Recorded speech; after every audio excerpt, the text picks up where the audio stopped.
Welcome to Retirement Ramblings. I'm Scott, and today is day 155 on my countdown to retirement.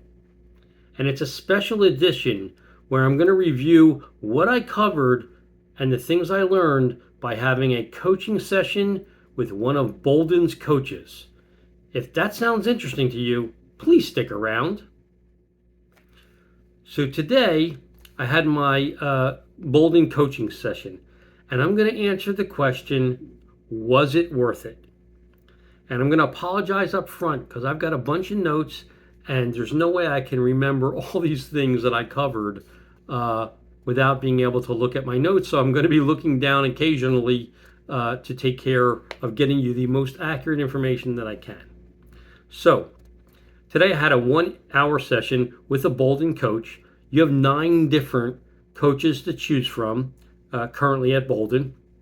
Each has a different background and life experience, but all of them should be fluent in how to use the tool to help you leverage, the tool to meet your objectives. I selected a coach with a deep understanding of personal finance and investment strategies, even though the coach isn't allowed to offer you investment advice. So the coaching session includes and is conducted via a Zoom conference call, and it's recorded. And then during the session, the coach has a special coaching mode, if you will, where they can share your plan with you, make changes to the plan, but those changes are not saved. So, you maintain total control of the plan. And then after the call, you will end up receiving an email over the next day or two from the coach with a link to the recording of the plan so that you'll be able to then go in, refresh yourself over what you talked about, and also then go into your plan and make the necessary adjustments if you found any that you needed during your coaching session. And so, like I talked about briefly yesterday, one of the reasons for me getting this session was to find out if I did something stupid in the plan, right? So did I do something stupid, right? Well, stupid, no, but I misunderstood what certain sections meant and how that would impact your plan. And at least the things that I misunderstood, had a real material difference in a positive way, actually, on my plan. So one such misunderstanding was the excess income section under money flows.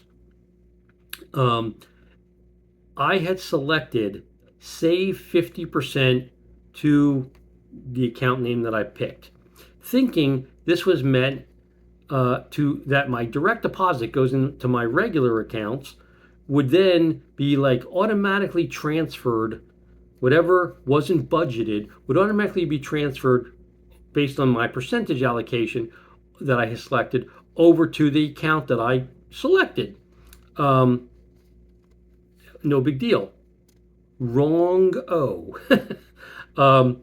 That particular selection means that in addition to what you have already spent in your budget that you detailed, that you want to take the percentage of excess income. So again, in my example, I picked 50%, and you want to be able to save 50%, but you want to be able to spend the other 50% on top of what you've already budgeted, right? So if you select 0 for that option, any extra money above what's in your budget, you're going to blow that month and every month thereafter.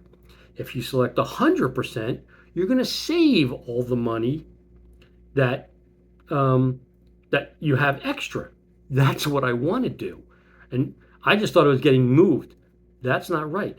I was actually increasing my expenses by 50% each month. Well, not 50% total, but 50% of my available discretionary funds were automatically being added as incremental expense every month, which is not what I wanted. I clearly wanted to be able to save that. So that was a big problem for me. So for me, I need to change it to 100% because I want to save everything that isn't budgeted in my plan, you know, so that it'll continue to accumulate and grow, so that, I'll either have a higher amount of money at legacy, or I clearly won't have to worry about running out of money, at some time in the future. So I went with the coach. She made the change that I just said, so to 100%, and I watched the numbers change, and there was an insane amount of additional money that got added to my legacy, and it also lowered my taxes significantly. So that was a big change to the plan, right? So what other items did I learn that I didn't know about? Well, under the expense category, so items that you enter into recurring expenses under the section titled Expenses and Healthcare, they're automatically adjusted for inflation based on whatever rates you've put in for your inflation rate assumptions. Items that you put in one-time expenses under the section entitled, again, Expenses and Healthcare, they're not adjusted for inflation, so you're going to need to manually adjust them, especially if you have something that it's one time, but it's actually recurring. So in my case, I expect to have to replace a water heater like every 12 years, right? So I have the first water heater at a price. The 12 years later, I need to go and adjust the price for that same water heater by whatever I think inflation is going to have done over those 12 years, because boldin is not doing that for me. If I want boldin to do that for me, then I need to take all those one-time expenses and I actually need to put them into the recurring expenses category, but I just pick the month, I just pick the dates that I think they're going to occur, and I can either pick month, annual, or quarterly, right? But I just put in the start date and the end date in the calendar year that I want it to occur, and then bold it, and I put it in. So, and then boldin will automatically put the inflation adjustment on that. For me in particular, I'm not going to do that. I played with it.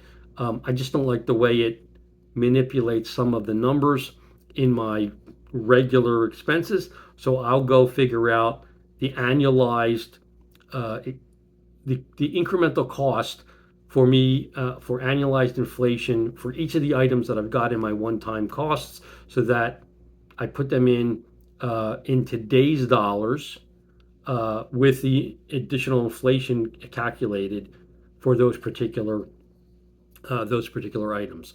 But that's something to really watch out for, because if you're putting in anything that really happens when you put it in today's dollars, like, it isn't going to be adjusted for you. So if you're making an assumption that a car, let's say a new car that you're going to buy again down the road, I plan on buying a new car in like another 10 or 12 years, right? Let's say I put $40,000 as my assumption in today's dollars. Well, again, that is going to be maybe worth $20,000 because the car is going to be $60,000 or whatever. Like, it could be way off. So I need to figure out what I think in the year that and I'm starting to be repetitive on this, but it's a really important point to make sure you've calculated that incremental inflation on those one-time costs. And then the next item that I was trying to understand and was long-term care. So actually, that's not true. The next item was regular medical expenses. And so boldin includes average out-of-pocket expenses in addition to premium costs when you use their estimates for Medicare. But they've added an option where you can itemize what you actually pay in premiums, as well as your out-of-pocket expenses, if you want to get a more granular estimate. So like in my case, there's a couple of $100,000 that it's estimating. Well, my wife is already on Medicare, so I have the capability now, if I want, instead of just taking their estimate of what it's going to be, I can go in and say, well, she actually pays this amount for her Medicare Advantage. She's actually had these particular items taken, and it cost me out of pocket this amount of money. And I can put that in and then project that forward and see if it comes out with a lower number, higher number, whatever. But I can make my medical costs more granular if I choose. And then the next one was long-term care. And if you have a long-term care policy, which I do, boldin assumes that it's not a great policy. And so they've added in your last 28 months of life for each person, they added a 20% cost to your budgeted amount for those last 28 months to cover what they think will be incremental costs for long-term care out of pocket beyond what your policy will cover. If you don't want that, you need to go in for each individual into boldin, and then you have to select the will never require any kind of long-term care for each individual, and then boldin will remove the 20% expense out of your plan for the last 28 months of each person's life, which, if you do it and you look at the variance difference in cost, will be a significant amount of money. So, if you think that your plan is good enough, you may want to consider that. If you think that you just have an average plan and you don't want to take the chance of not forecasting what might happen if you really do need to come out of pocket, then leave the amounts that boldin has in there. Then the next item that I learned, I learned something that I didn't know about, which was the rate of return. So when you pick your rate of returns for each of your accounts, if you model a return that is under 6% for any account, boldin basically assumes that it's super conservative and there's very little volatility that boldin will include for that particular account. If the rate of return you enter is greater than 6%, then depending on how much greater than 6% it is, boldin will model increased volatility, ups and downs across those account spreads, so that when you do your Monte Carlo scenarios, you might see a different variation based on the assumption for your rate of return. Again, I didn't know that. There's also, in one of the recent releases, and I'm not sure if it was the One Big Beautiful Bill release or prior one to that, but in the accounts section and assets, in the accounts and assets section of boldin, they recently added the capability for you to add your own custom rates by selecting custom in the drop down for rate of return. Previously, you just had optimistic, average, and pessimistic, and you would put a rate in and they would calculate the average, and that was it. Well, now what they're recommending is you select the scenario and pick your forecast for average, again, if you want to model your own, and then you go in and pick custom, and then you can model whatever rate you want, let's say is your real rate for that account historically, so that you know what your rate of return is versus whatever the market rate is. And you can do that for each of your accounts. And then you can, for the optimistic and pessimistic, you can model out what you think might happen truly optimistically in the future or pessimistically in the future, but your average scenario will be the actual return that you have seen historically for your account. So that's one way of handling that. They've also added a section where you have 5 standard choices that you can select from aggressive, which is a 10.25% rate of return, to conservative, which is a 5.92% rate of return. And they are, for those 5 scenarios, they've looked at what is the average return for each of those asset allocations, if you would, over the last 30 years. And the numbers that they're projecting or giving you to choose from are what those rates of returns are for someone having a portfolio allocation that would tie to that named a scenario. Um, but again, it's over a 30-year time horizon. And when I actually go back and look over the time horizon, from my lifetime, which is 64 years, it's a lot different than those numbers. So, in more recent years, the market has returned way higher rates of return than it did historically. So you have to decide whether those values are good with you or not. Obviously, Bolton's not guaranteeing anything. Then the other thing that I learned has to do with annuities. So if you, um, let's say, are a beneficiary of an annuity on someone else has, and you expect to receive that at some point in the future as an inheritance, um, you don't actually put that in under annuities. You have to put that in under pensions because that will allow you to either select that you want to receive a lump sum, or you could have, or as most annuities allow, you could have up to 5 years to receive the money and pay the lower tax rate potentially that's associated with the annuity.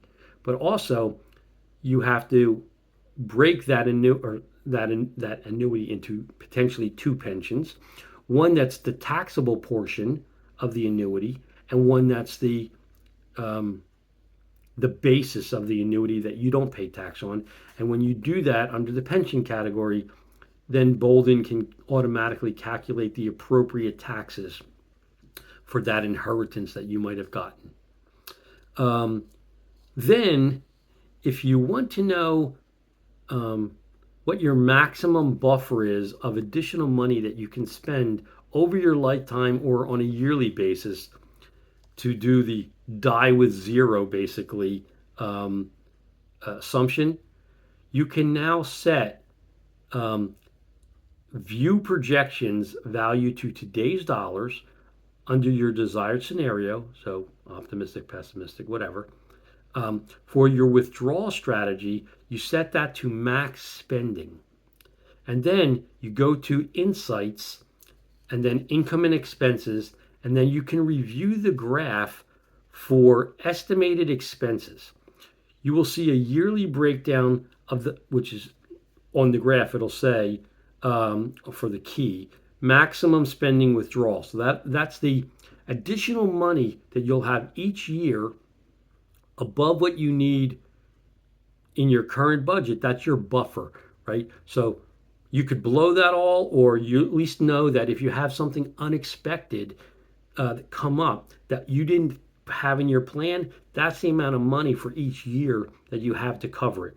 And then on the far right on that same screen, there's a chart, and in that chart, which is labeled lifetime, you can see the maximum spending withdrawal, which is your maximum total buffer across your entire retirement plan, longevity plan.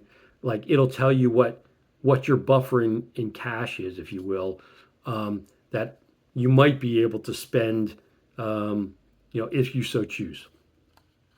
And then if you need to figure out how to appropriately transfer money between one account and another on a given year. So in this example, I have a 401k that's with my employer. They have crappy options. I don't want to leave it there for one more second than I have to.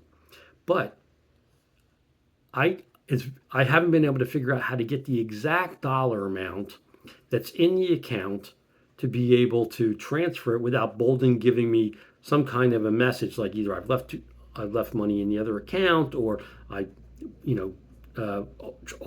overdid it, whatever. So the proper way to figure out that value is to go to money flows and scroll down till you get the chart with projected savings balances. And then you mouse over the year in which you want the transfer to occur, and you use the end of year balance for that account for that year, and you put that in the from account that you want to take it, and then you use that from, so let me restate that. You look at the from account end of year balance, and you take that amount that you saw on the chart, and then you use that as the transfer amount for the to account that you're going to be moving it to. And in that way, because boldin uses those end of year values, you will get the full amount transferred that you need. So in my case, again, using the example I said, let's assume that I can roll over my employer 401k in 2027 or 2028, let's say 2028. Then if that's the case, I would look at what's the value at the end of 2028 for that particular account, and then I would put that in the transfer to for the account that it's going to when I roll it to my IRA. And that's how I would know that the entire amount went over. So, coming full circle to the answer to the question, was my boldin coaching session worth it? For me, the answer is an emphatic yes. I now have much more confidence in my baseline plan, and I also understand how to model new scenarios for other potential possibilities that we discussed on the call, such as me predeceasing my wife and the tax ramifications of going from married filing joint to single/widow, as well as the Social Security implications of losing one spouse's Social Security income stream and how that will affect my plan. And then I just want to state that this session will not take the place of a review with a CFP to make sure that your planning assumptions and your investment allocation is valid. It will absolutely, though, help you confirm you are using the tool properly as a DIY on your DIY financial journey. So I hope that that this update has been useful for you, because it was sure as heck useful for me, and in my way of thinking, worth every penny of the $250 that I spent on the session. And my particular coach will be sending me the link with the recording tomorrow, so I'll be able to then go through all the things, all the scenarios that we covered while we're on the call, and implement them in my plan, which will give me an infinitely greater sense of success criteria moving forward. And I've already had that conversation with my wife. I just felt so much better after having the coaching session that we won't have to worry about our retirement. And so retiring at the end of the year, that I'm in a really good place. And, obviously anything can happen between now, then, and, and in the future. But at this moment in time, using the tool, I feel, super happy with the outcome that I got from the coaching session. So if you have any questions or any comments, please leave them in the comment section down below, or drop me an email at myretirementramblings@gmail.com. But otherwise, until tomorrow, have a great evening and take care.